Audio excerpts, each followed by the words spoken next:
الحمد لله رب العالمين، وأصلي وأسلم على رسوله الأمين وعلى آله وصحابته أجمعين ومن تبعهم بإحسان إلى يوم الدين، وبعد. رمضان من المواسم الفاضلة التي يتكرر مجيئه في كل سنة، ويستقبله المسلمون بالفرح والسرور وبالاستبشار والحبور، لأنه يبعث في نفوسهم حب الطاعة، ويحفزهم على كثرة العمل والعبادة، وينبه قلوبهم من إعراضها ومن غفلتها. ولذلك كان النبي صلى الله عليه وسلم يبشر أصحابه بقدوم هذا الشهر من بين أشهر السنة، فكان يقول عليه الصلاة والسلام: جاءكم شهر رمضان، شهر مبارك كتب الله عليكم صيامه، فيه تفتح أبواب الجنة، وتغلق فيه أبواب الجحيم، وتغل فيه الشياطين، وفيه ليلة خير من 1000 شهر، من حرم خيرها فقد حرم. رواه الإمام أحمد والنسائي، وصححه الألباني في صحيح الترغيب.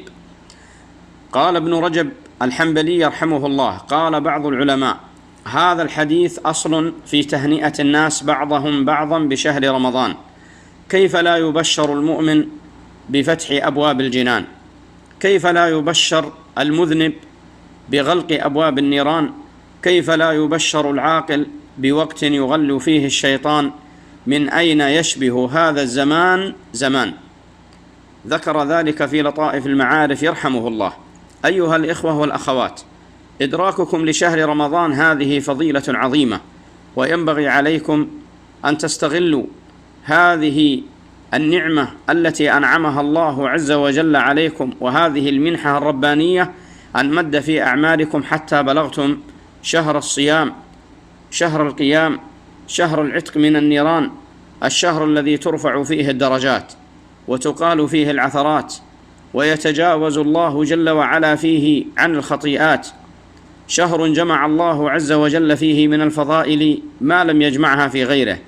ولذلك فإن صحابة النبي صلى الله عليه وسلم كانوا يدعون الله جل وعلا أن يبلغهم رمضان من 6 أشهر. تخيل بالله، وتخيل يا أمة الله، من 6 أشهر وهم يدعون الله، وما كانوا يدعون الله جل وعلا إلا لعلمهم ولمعرفتهم بفضائل هذا الشهر وبمزاياه التي لا تكون لغيره من أشهر السنة.